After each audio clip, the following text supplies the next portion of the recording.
बिस्मिल्लाहिर्रहमानिर्रहीम और अस्सलाम वालेकुम। आज सितंबर की 13 तारीख है और पाकिस्तान में इस वक्त बुध की शाम है। आज की अभी तक की इंपॉर्टेंट खबरें और उनके ऊपर मेरा तबसरा आपके सामने हाजिर है। सबसे पहली खबर जो बहुत बड़ी खबर है, बड़ी दलेर खबर है और बड़ी वफादारी की खबर है। सदर पाकिस्तान जनाब आरिफ अलवी ने आईने पाकिस्तान के साथ वफादारी की है, पाकिस्तानी अवाम के साथ वफादारी की है, पाकिस्तान के साथ वफादारी की है, मुश्किल तरीन हालात के अंदर वफादारी की है। जब तमाम लोगों ने ये तज्जियात दे दिए कि वो ये काम नहीं कर सकेंगे, हमने 2 हफ्ते पहले से आपको बार बार मैं कहता रहा, बार बार अपने वीलॉग्स में कहता रहा कि सदर पाकिस्तान अपना आइनी फ़र्ज़ पूरा करेंगे। मैंने आपको ये कहा कि हाँ प्रेशर बहुत है, लेकिन वो इंशाल्लाह प्रेशर नहीं लेंगे। मैंने आपको बार बार कहा कि सदर पाकिस्तान इंशाल्लाह इलेक्शन का ऐलान करेंगे, वो बज नहीं होंगे, वो प्रेशर नहीं लेंगे, वो पाकिस्तान के साथ, आइने पाकिस्तान के साथ, पाकिस्तान की आवाम के साथ ज़रूर वफादारी करेंगे। और आज आरिफ अलवी साहब ने ये साबित किया कि ए पुत्र हटाते नहीं विकदे। आरिफ अलवी साहब ने 6 नवंबर 2023 पीर का दिन इलेक्शन के लिए मुतय्यन कर दिया है। पूरा उन्होंने एक डिटेल्ड लेटर लिखा है, वो पढ़कर आपके सामने सुनाते हैं और उसके ऊपर फिर तबसरा करते हैं। दूसरी खबर आपके सामने जो रखनी है वो ये रखनी है कि नवाज शरीफ साहब 21 तारीख को आ रहे हैं। अब उनके साथ क्या होने जा रहा है? सदर पाकिस्तान ने तो इलेक्शन की डेट अनाउंस कर दी है, नवाज शरीफ के साथ क्या होगा ये बात आपके सामने रखनी है। फिर आपके सामने ये रखना है कि नवाज शरीफ तो आ ही रहे हैं, लेकिन उनके घर के सारे चट्टे बट्टे जो हैं, तमाम उनकी किचन कैबिनेट के लोग, तमाम उनके हाथ की घड़ियाँ, हाथ की छड़ियाँ और जेब की घड़ियाँ जो हैं, उनको निगरान काबीना में लगा दिया गया है। तो क्यों ना फिर एक काम करें, काकड़ साहब को हटाएं और उनकी जगह पर सीधा ही नवाज शरीफ को बिठा दें।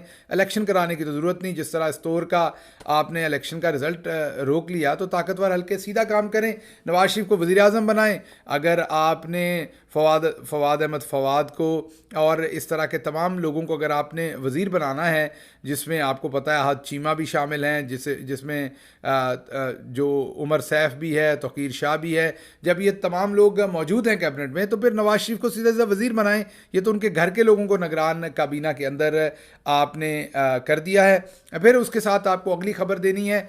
अमरीकी सफ़ीर के बाद बरतानवी सफ़ीर जो है वो इलेक्शन कमीशन ऑफ पाकिस्तान पहुंच गए हैं।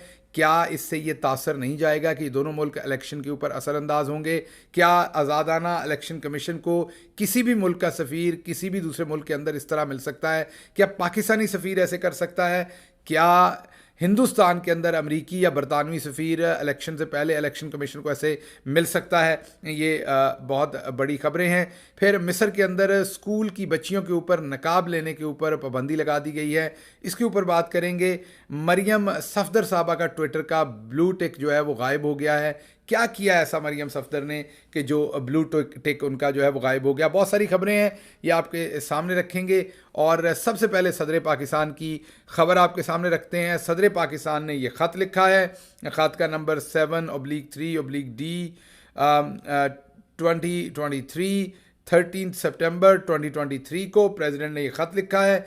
चीफ इलेक्शन कमिश्नर को ये ख़त लिखा है, जिसमें प्रेसिडेंट ने ये कहा है कि नेशनल असम्बली जो है वो प्रेसिडेंट ने डिज़ोल्व कर दी थी प्राइम मिनिस्टर की सिफारिश के ऊपर, और ये सिफारिश उन्होंने की थी 9 अगस्त 2023 को। उन्होंने कहा कि अब आर्टिकल 48(5) ऑफ द कॉन्स्टिट्यूशन जो है वो एम्पावर करता है, empowers and mandate the president, वो प्रेसिडेंट को मैंडेट देता है, एम्पावर करता है to appoint a date not later than 90 days from the date of the जो आपकी डिसोल्यूशन ऑफ असम्बली है उसके 90 days के अंदर अंदर डेट देनी है। तो फिर सदर साहब ने अगला खड़ा किया, उन्होंने कहा कि इन टर्म्स ऑफ आर्टिकल 48(5) जो है the general election to be to the national assembly should be held by the 89th day of the 90 days। उन्होंने कहा कि डिसोल्यूशन ऑफ असम्बली जो हुई है उसके 89 दिनों के अंदर अंदर आपने ये इलेक्शन करवाना है।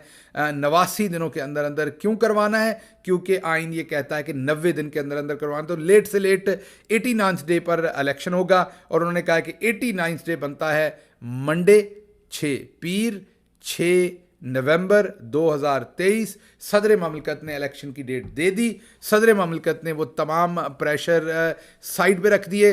जियो जंग ग्रुप ने एक भरपूर मुहिम चलाई सदर पाकिस्तान के ख़िलाफ़। ये कहा कि उनको उमर चीमा और बहुत सारे लोगों ने ये स्टोरी दी कि उनको आर्मी चीफ मिले हैं, उन्हें DGISI मिले हैं और उन्होंने उन्हें मना कर दिया कि आपने इलेक्शन की डेट नहीं देनी। फिर कुछ लोगों ने कहा कि सदर पाकिस्तान को जैसे ही उनकी मुद्दत ख़त्म होनी थी उस दिन उनको, जो मुद्दत उनकी 5 साल की मुद्दत थी, वैसे तो सदर आइन के मुताबिक सदर ही रहता है और जब तक नए इलेक्शन नहीं हो जाते, नई असम्बलियाँ नहीं आ जाती, उनको ना हटाया जा सकता है, वही सदर रहते हैं। लेकिन बहरहाल झूठी खबरें दी गई कि सदर साहब को घर भेज दिया जाएगा, फिर कहा गया उनको अरेस्ट किया जा रहा है, फिर कहा गया कि उन्हें 15 तारीख को अरेस्ट किया जा रहा है। सब कुछ करके देख लिया। सदर पाकिस्तान ने आज बमांगे दौल खड़े होकर पूरे ज़ोर से आईने पाकिस्तान के साथ वफादारी की है, पाकिस्तान के साथ वफादारी की है, पाकिस्तान की पब्लिक के साथ वफादारी की है और उन्होंने ठोक बजा के कहा है कि इलेक्शन 90 दिन के अंदर होंगे। 89th डे जो है वो बनता है पीर और नवंबर 6 और ये बनता है 2023। बहुत बड़ा खड़ा किया है सदर साहब ने। मैं ये कहूँगा कोई एक्सपेक्ट नहीं कर रहा था, ना नून से, ना पीपल्स पार्टी से, ना इस्टेब्लिशमेंट से, कि सदर साहब ये खड़ा कर देंगे। इसमें कोई शक नहीं कि उनके ऊपर हर तरफ से ये प्रेशर बनाया गया था कि वो इलेक्शन की डेट ना दें और ये मार्केट के अंदर हवा भी दे दी गई थी कि सदर साहब ने कंप्रोमाइज़ कर लिया है, वो इलेक्शन की डेट नहीं देंगे और उनको धमकी लगा दी गई है और वो धमकी के अंदर आ जाएंगे। लेकिन आज फिर सदर पाकिस्तान ने बताया कि ए पुत्र हटाते नहीं विकदे और उन्होंने इलेक्शन की डेट दे दी। दूसरी तरफ नवाज शरीफ साहब के किचन कैबिनेट के लोग, उनकी हाथ की जो छड़ियाँ और जेब की घड़ियाँ हैं, उनको निगरान काबीना के अंदर लगाया गया है वज़ीर। अगर आप देखें तो उमर सैफ, जिनके वालिद कर्नल सैफ जो हैं वो ज़ाती आप ये कहें खिदमत गुजार हैं नून लीग के नवाज शरीफ और मरियम सफदर के, आप घर का उन्हें काम करने वाला समझें उनका। और उसके साथ साथ तौकीर शाह, किसको नहीं पता कि वो कितने करीबी आदमी हैं मुस्लिम लीग नून के। फिर आहद चीमा, मशहूर ज़माना करप्शन केसेस के अंदर वो अंदर रहे, आप सबको पता है कि वो भी नवाज शरीफ के दाएं हाथ की छोटी वाली उंगली हैं। और उसके साथ अब फवाद हसन फवाद की एंट्री भी हो गई है और वो भी आपको पता है इनके घर के लोग हैं और इन तमाम लोगों पर तकरीबन किसी ना किसी तरह से कोई ना कोई केसेस या कोई ना कोई इल्ज़ामात या कोई ना कोई एतराज़ात कम अज़ कम ज़रूर रहे हैं। और फवाद हसन फवाद साहब को तो हालांकि उनके ऊपर माली बदनवानी के इल्ज़ामात रहे हैं, मुकदमे रहे हैं, जेल के अंदर रहे हैं वो, उसके बावजूद उन्हें निजकारी कमीशन का वज़ीर लगाया गया है ताकि जो दिल करता है OLX पे डालकर बेचने, जितने में दिल करता है बेचने, ना कोई पूछने वाला होगा ना बताने वाला होगा। अब नवाज शरीफ साहब जो 21 तारीख को आ रहे हैं, मैं आपके सामने अपना तज्जिया रखता हूँ कि जो सदर आरिफ अलवी साहब ने बम फाड़ दिया है, उनके आने से पहले ही उन्हें सरप्राइज़ बम मारा है। अब उसके बाद नवाज शरीफ साहब के साथ क्या होगा? 2-3 बातें होंगी। एक तो जो पाकिस्तान का सूरमा है, पाकिस्तान का हीरो है, पाकिस्तान का हर दिल अजीज़ लीडर है जिसका नाम इमरान खान है, वो इस टाइम जेल की काल कोठरी के अंदर है और ऐसे जुर्म की सज़ा भुगत रहा है जो ना उसने किया है, ना उसको पता है कि उसने कौन सा जुर्म किया है। एक शैम ट्रायल चला के शैम अदालत के अंदर शैम किस्म की उसे सज़ा दी गई है और उसे जेल के अंदर रखा गया है। जी हाँ, एक तरफ जब आवाम देखेगी कि एक शख्स जो प्लेटलेट्स का झूठ बोल के गया 50 रुपये के स्टाम्प पर, वो तो आया और अदालतों ने उसे ज़मानत दे दी है। जो भी अब अदालतों की तहकीर की जाएगी, तमस्खर उड़ाया जाएगा अदालतों का, अदालतों के मुंह के ऊपर कालक मली जाएगी उनको रिलीफ दिलाने के लिए। तो अगर ये रिलीफ अदालतों ने दे भी दिया, पहली बात तो बहुत मुश्किल है क्योंकि वो कन्विक्टेड हैं और उनको सज़ा पूरी करनी पड़नी है और उनकी ऐसे मामलात भी नहीं है कि जिसमें अपील से मामला हल हो। तो इसलिए या तो अदालतों के मुँह पर कालक मली जाएगी या नवाज शरीफ साहब के। लेकिन दोनों केसेस में अगर अदालतों ने रिलीफ दे भी दिया तो अवाम तो देख रही है कि एक तरफ बग़ैर किसी गुनाह के इमरान खान को अंदर फेंका हुआ है और नवाज शरीफ बाहर फिर रहा है। तो जो 4 वोट अगर नून लीग के हैं वो भी ज़ाया हो जाएंगे। मैं आपको ये बता दूं, नवाज शरीफ के आने से जो 4 वोट नून लीग के पास इस टाइम अगर 2-4 को मौजूद हैं, नवाज शरीफ आएगा, लोग इस जुल्म का कंपैरिजन करेंगे जो इमरान खान के और नवाज शरीफ के दरमियान इमरान खान के ऊपर हो रहा होगा, और नवाज शरीफ को ला के लॉन्च किया जाएगा। तो जो 2 वोट हैं वो भी ज़ाया होंगे। नवाज शरीफ ना सिर्फ अपने लिए तबाही का सबब बनेंगे बल्कि अपनी पार्टी के लिए भी तबाही का सबब बनेंगे। और रही बात ये जो आपने तौकीर शाह को, उमर सैफ को और आपने अहद चीमा को और अब फवाद हसन फवाद को लगाया है, तो मेरी ताकतवर हलकों से गुजारिश है कि तरद्दुद क्यों कर रहे हैं, चुप करके काकड़ साहब को हटाइए और नवाज शरीफ को बैठाइए। जब आपने उनके घर के लोग सारे लगा दिए हैं तो फिर ये जमा मनफी करने की क्या ज़रूरत है, आंखों में फिर मिट्टी डालने की क्या ज़रूरत है। सीधा सीधा नवाज शरीफ को वज़ीर आज़म बनाएं। निगरान वाला काम तो अब कोई रह नहीं गया, ना अहद चीमा निगरान हो सकता है, ना उमर सैफ हो सकता है, ना ही इसमें फवाद हसन फवाद हो सकता है, ना ही तौकीर शाह हो सकता है। ये तो नवाज शरीफ के घर के लोग हैं। तो फिर ऐसा करिए कि मरियम सफदर को भी एक वजारत दें, शहबाज शरीफ को भी एक वजारत दें, नवाज शरीफ को वज़ीर बनाएं, पूरे टब्बर को वजारतें दें और पाकिस्तान गिरवी रख दें इस ख़ानदान के पास। आप ये फिर क्या मजाक क्या चल रहा है पाकिस्तान के अंदर। अगली बात आपके साथ ये करनी थी कि नवाज शरीफ जो दवाई लेने गए थे, पता चला है कि उन्हें आखिर पर डॉक्टरों ने कहा है कि इन्हें सियासी तौर पर नहीं बचना, इन्हों लाहौर ले जाओ। तो मेरा ख्याल इसलिए उस दवाई का कोई इलाज नहीं हुआ, तो नवाज शरीफ साहब को अब वापस आना पड़ रहा है।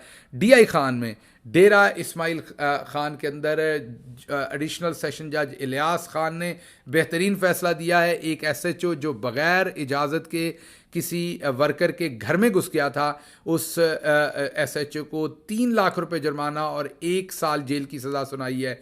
बहुत बेहतरीन काम किया इलियास साहब। इससे पहले फ़र्क फरीद बलोच एडिशनल सेशन जज थे, उन्होंने एक बेहतरीन फ़ैसला दिया था लोअर जुडिशरी में से। आज एडिशनल सेशन जज इलियास साहब ने एक बेहतरीन फ़ैसला दिया, और जो पुलिस वाले ताकतवर हलकों और दूसरे लोगों के कहने के ऊपर लोगों के घरों में घुस जाते हैं और चादर चार दीवारी पामाल करते हैं, उनके लिए एक बड़ा तगड़ा मैसेज उन्होंने दिया है। मरियम सफदर साहबा का ब्लू टिक उड़ गया, ब्लू टिक जो ट्विटर के ऊपर उनका था वो उड़ गया। जब हमने पता करवाया है तो अभी तक जो हमें इतला मिली है, ब्लू टिक तब उड़ता है जब आप ट्विटर की किसी पॉलिसी की खिलाफवर्जी करते हैं, आप कोई ऐसा ममनुआ काम करते हैं जो ट्विटर ने बंद किया होता है, आप किसी ऐसी गंदी हरकत में मुब्तला करते हैं, मीन किसी को गाली देना, किसी के ऊपर रेसिस्ट कमेंट करना, या कोई भी ऐसे जो वायलेशंस हैं, जो रूल्स हैं ट्विटर के, उनको जब आप वायलेट करते हैं तो आपका ब्लू टिक वापस लिया जाता है। लग रहा है कि मरियम सफदर साहबा ने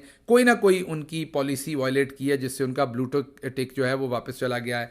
मिस्र जो है वो तेज़ी से अपने आप को मॉडरेट रियासत करने की कोशिश कर रहा है। जनरल सीसी के इक़्तिदार में उन्होंने अब वहाँ पर मुसलमान बच्चियों के नकाब करने के ऊपर स्कूलों के अंदर पाबंदी लगा दी है। बहुत बड़ी डेवलपमेंट है मिस्र के अंदर, बहुत डिबेट हो रही है, बहुत ज़्यादा इसके ऊपर क्रिटिसिज्म भी हो रहा है, लेकिन बहरहाल मिस्र की हुकूमत ने मौजूदा ने बच्चियों का स्कूल के अंदर नकाब पहनने के ऊपर जो है वो पाबंदी लगा दी है। इसके साथ साथ आखिरी खबर आपको ये देनी है आज कि अमरीकी सफ़ीर के बाद अब बरतानवी सफ़ीर जो है वो इलेक्शन कमीशन ऑफ पाकिस्तान में चीफ इलेक्शन कमिश्नर को मिल के आए हैं। मेरा नहीं ख्याल आपने हिंदुस्तान की तारीख में कभी ऐसे होते देखा है या किसी भी और मुल्क की तारीख में ऐसे होते देखा है कि वहाँ पर बैरूनी सफ़ीर जो है वो चीफ इलेक्शन कमिश्नर को मिलते हों। इससे तो ये लगता है कि इलेक्शन के ऊपर असरअंदाज हो जाएंगे ये जो लोग मिलेंगे। ये मुनासिब रवैया नहीं है। बहरहाल पाकिस्तान में तो इस टाइम उल्टी गंगा बह रही है, बहती रहेगी। ये आज की खबरें थी अभी तक की, और मुझे इसके साथ ही इजाज़त दीजिए।